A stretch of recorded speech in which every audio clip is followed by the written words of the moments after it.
Bonjour, on s'appelle Anne et Jean-François Descombes.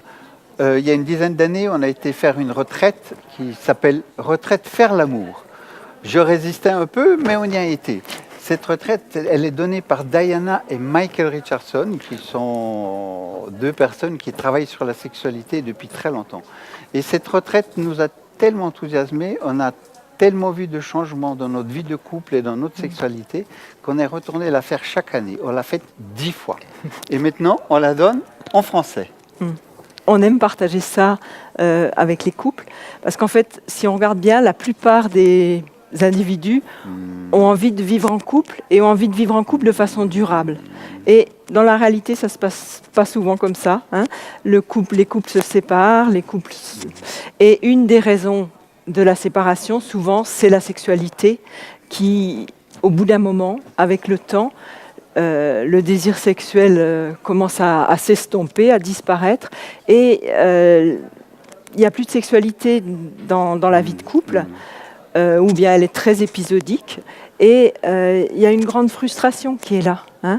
Et nous, vraiment, ce qu'on propose, c'est de porter un regard nouveau sur la sexualité qui permette de vivre une sexualité durable dans le temps et une sexualité qui nourrit le lien entre les individus.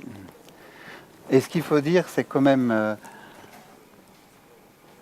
la société donne une image de la sexualité, surtout maintenant avec Internet et tout ce qu'on peut trouver sur Internet, qui est totalement stéréotypé, totalement en schéma.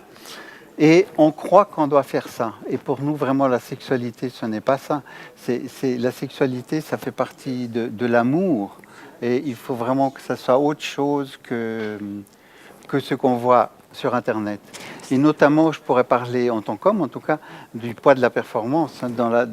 Dans tout ce qu'on voit sur Internet, on devrait être des surhommes avec des capacités incroyables. Et des fois, on est juste des hommes et puis on n'a pas tout à fait les capacités qu'il faudrait. Et ce qu'on peut dire, c'est que le slow sex, concrètement, c'est faire l'amour en étant plus conscient, en étant plus présent à soi-même. Et la première chose, le premier geste, c'est de revenir aux sensations du corps, au corps vécu de l'intérieur. Souvent, le corps, il est vécu de l'extérieur par rapport à l'image qu'on donne. Mais là, vraiment, c'est qu'est-ce que je sens à l'intérieur et de suivre ça, de faire confiance à son corps. C'est comme si d'arrêter de croire ce qu'on nous dit et de faire confiance à ce que je sens. Ce que je sens, ça, c'est vrai. Et nous, on dit à nos couples, vous pouvez oublier tout ce qu'on vous a dit, ça n'a aucune valeur. La seule chose qui a une valeur, c'est ce que vous avez découvert, vous, en faisant l'amour. Et vraiment de faire confiance à ce qu'on sent dans le moment présent. Et d'oser communiquer et partager.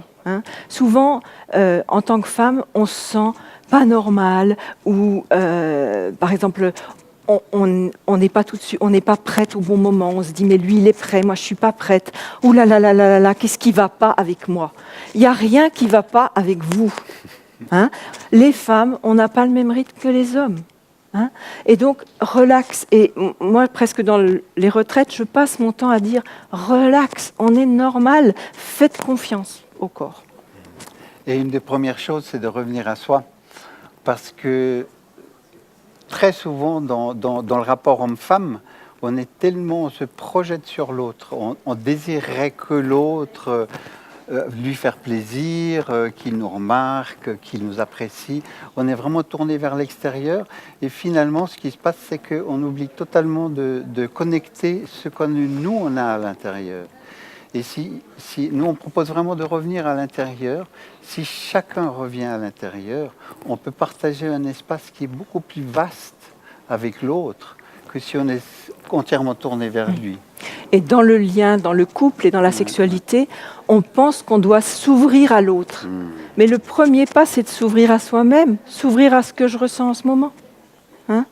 Et quand je suis ouverte à moi-même, que je m'accueille dans ce que mon corps sent, de ce que mon cœur éprouve, alors il y a de la place pour moi et il y a de la place pour l'autre. Et une autre chose qui est très importante, c'est qu'on est énormément dans le faire. Dans la sexualité, on fait beaucoup. Et on oublie de revenir à l'être. Et nous, vraiment, on propose de revenir à l'être, c'est-à-dire au lieu de faire, être, simplement être dans la sexualité et regarder ce qui se passe.